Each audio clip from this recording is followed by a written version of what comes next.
What's going on, everyone? Blue here at Flayarrrs Games, and this week's videos will center around the Commander Legends Dungeons & Dragons Battle for Baldur's Gate precon Mind Flayers. The colors are blue-black, with Captain nN'ghathrod as the commander. I will open it up today, show you what's inside, and tomorrow we'll be doing an upgrade guide. So let me just get started, and tomorrow we'll get into upgrading it. I have to say, these are my favorite colors. I started with this color combination way back in, the early 90s when the game came out, and I'm happy to do this one. So, as per usual, they give us this insert that has the commander on it, the chits, and then, of course, the thing that I mention every time is this, which can be used as a divider. And then the deck box. Let's take a look at this. I like the colors. It's black and blue. This looks like the dude from Pirates of the Caribbean. This box actually isn't broken up, which is nice. Actually, this one feels sturdier than all the other ones so far combined. So we'll put that aside for now and show you the divider, light counter, insert that does nothing, collector's booster sample pack, and the deck. So let me open up the booster sample pack. None of them have been really that great, so I'm not really expecting or too excited about what I'm going to get here. So let's just zoom in a little bit here and we'll get started on what we get. So this is a foil Abundo the Seer in the special treatment that happened for these, which is the module style look, and then a foil charcoal diamond. So those are my two collector's booster pack special cards. I mean, it could be better, it could be worse, who knows, but I'll put them aside. Excuse me. All right, and then we'll open up the deck.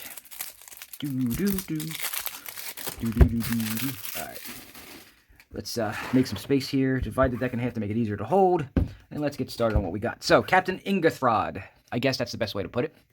Black, blue, 3 for a 3/6 horror pirate. Love that it's a horror pirate. And then it has the ability that horrors you control have menace. And whenever a horror you control deals combat damage to a player, that player mills that many cards. And then at the beginning of your end step, choose target artifact or creature card in an opponent's graveyard that was put there from their library this turn and put it onto the battlefield under your control. So the theme here is one of my favorites. So I started Magic way back in the day. I used black, blue, or black, white. I'm sorry, black, blue, or white, blue for control. This was one of them, and I used this for milling. So this deck is going to be horror tribal with the ability to mill, and inherently a lot of the horrors usually do that. So this sounds like it's going to be fun. The secondary commanders, actually, the secondary commander with its background. They chose our Zelix Sanity Flare, 3 to cast for a 2/3. It's a horror, obviously. Has Hive Mind. Whenever a player mills one or more creature cards, you create a 1/1 black horror creature token, which synergizes really well here. And then you can pay 1 and tap it to have target player mill 3 cards, which basically is better than a millstone, but of course it's a creature, so, and then you can choose a background. And the background they gave it is Haunted One. It says, commander creatures you own have, whenever this creature becomes tapped, it and another creature you control that share a creature type with it each get +2/+0 and gain Undying until end of turn. So, okay, I mean, not bad. So those are what they gave us. And now I'm going to show you what else they gave us. I'm not going to read every card, only ones that I find interesting. So obviously an Arcane Signet comes in almost everyone now. A Mind Stone. Oh yeah, I looked at the deck list a little bit previously. They did a bang-up job here with the mana rocks. So Mind Stone, so 2 to casters. Command Tower, Fa for Fact or Fiction. Nice little card. It's actually pretty good. Douthie Horror, start the horror section. Dusk Mangler. Feed the Swarm, because it's pretty much black's only way to get rid of enchantments, at least on the cheap. A Phyrexian Rager. We got a Rager here. Oops, dropped the card. Plague Spitter. Grabbing this Chupacabra. I love that this is a horror itself. Siphon Mind. Drown in the Lock. Really good. That's a really good card. Extract from Darkness. A Dimir Keyron. This is probably the one miss that they had for the mana rocks. Dimir Signet. An Everflowing Chalice. I'm actually kind of shocked to see this in this deck. It doesn't actually have anything to do with counters, and it doesn't create a lot of mana, so it's kind of an odd choice. Herald's Horn, probably a $7 or $8 card. It's a really good one. Great for tribals of all kinds. I like this card a lot. Lightning Grease for protection for your commander. Another like $5 or $6 card.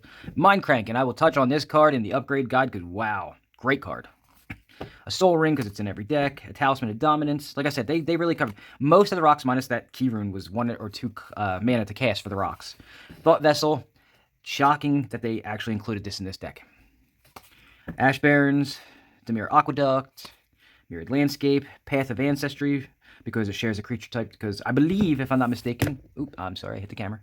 It is a horror. So, all your horrors count for Path of Ancestry. That's really nice. Port of Carfell.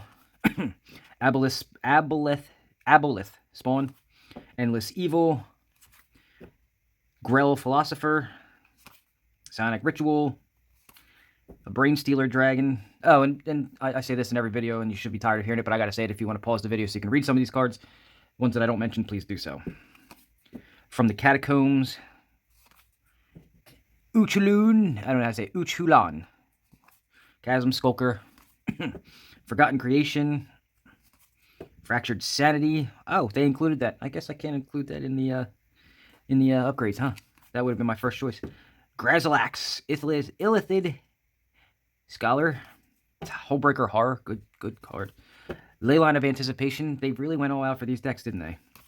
Mind Flayer itself. Overcharged Amalgam, Pull from Tomorrow, Reflections of Lichara. They really did go all out. Jeez. Sludge Monster. There's a card they could have included that went along with that, but whatever. Wharf Infiltrator. Black Market itself. Not the Black Market Connections, but still a Black Market. Oh, I got dry throat today. Alright, next half. Crippling Fear. Curtain's Call. I like that Undaunted ability. That's actually a really good card. Just so you're aware, if you're in a 4-man pod, this thing is 2 to cast as an instant to destroy 2 creatures. That's really good. Dark Hatchling, Dross Harvester, Guilt Feeder, Hex, destroys 6 target creatures. Hunted Horror, in Garrick's Wake. I usually put that in a lot of my budget decks. At least I did a long time ago when I had a bunch of them. Night Howler. The fact that that's a horror is awesome. Nihilith. Sewer Nemesis. This is a good card for this deck. Woe Strider. Didn't know that was a horror too. Consuming Aberration. Great card for this deck. Memory Plunder. It's a good reprint. Nemesis of Reason. Damn, they're taking away a lot of options for me to do as suggestions for upgrades. Phyrexian Revoker. It's an odd choice. I mean, I know it's a horror, but in Commander, it's actually a hard one to hit on. Psychosis Crawler, one of my favorite cards in the game. I love the theory of this card. Pain for drawing cards. Spellskite, I love that this is a horror. Odd choice other than the fact that it's a horror, but it's great protection for anything, really. Choked Estuary, Creeping Tar Pit. Is this a horror? No. Should have been a horror. Darkwater Catacombs, Drown Yard Temple. I'm not 100% sure. I think there's some self-mill in here, which is why this is in there. Just the fact that this is in here is weird to me just because it's a return from the graveyard to the battlefield. So it's great for landfall, but I guess if you're milling yourself, it's good too. The fact that it's only able to have one here kind of makes it weird. All right, Exotic Orchard, Nephalia Drown Yard, because you can mill people's cards, meet people's decks. River of Tears, great addition, actually. It's budget and not really valuable and not the greatest, but it definitely works well in a black-blue deck. Sunken Hollow, Temple of Deceit, Rogue's Passage. Naturally, you have to have that in there. A Tainted Isles. Love the fact that they included Tainted Isles. I know a lot of people aren't too high on the Tainted lands. I am. I'm really high. They're okay. Come into play untapped and can add a colorless, and then they have the ability to actually be a dual land. Now it doesn't have the types, but man, not coming into play tapped sells them for me. Temple of the False God, that can be replaced. Islands. Let's see what else we got here. Swamps. No special ones. We got Thick Captain nN'ghathrod. I don't know if I'm saying that correctly. Somebody correct me if I'm not. And then we got the tokens. Let's see what we got. The Initiative. Squid tokens. Horror tokens. And then on the back, we got Eldrazi Horror. Centaurs. Copy tokens. And then the Undercity, which was the other side of the Initiative. So that's pretty much what you get in a deck. Actually, that is what you get in a deck. Not pretty much. And I gotta be honest with you. This is the most popular one of the, at least for the Battle for Baldur's Gate precons. I can see why. I really can see why. This is a great deck. They did put a lot of good synergy in it and really good mana rocks. So for the price, I think I paid like $30 for the box or something like that. That's a steal. This deck has a lot of good reprints in it. It has a lot of good stuff that you can use for Commander if you're trying to mill your opponents out. So I like the theory. Horrors and milling in the same thing. So you have 2 avenues of winning. It's really good. So I give this one a personal level. I think this is a 10 out of 10 as far as the precon level goes. It's not too powerful, but it's pretty good. So anyway, that's what I got for you today. Tomorrow, we do the upgrade guide. I saw some stuff in here that I was going to suggest. I guess I can't suggest it, so I'll have to wing it. Anyway, see you for that. Have a good one. If you have any comments, questions, or concerns, or just want to talk about the deck or any of the other decks and videos that I create, you can go ahead and contact me at bluebearsgames online on Facebook. You can email me at bluebearsgames@gmail.com, and I'll get back to you when I have an opportunity. Or you can leave a comment in the section below, and I'll get back to you in that way. And then if you want to talk further after that, you can go ahead and contact me one of the other two ways. On top of that, if you're looking to help support the channel, there are a couple ways you can do so. The first way is actually just out of generosity. You can go ahead and do some donations to me. And the way you can do that is through PayPal at paypal.me/BlueBearsGames, at Venmo at BlueBearsGames, or through Cash App at $BlueBearsGames.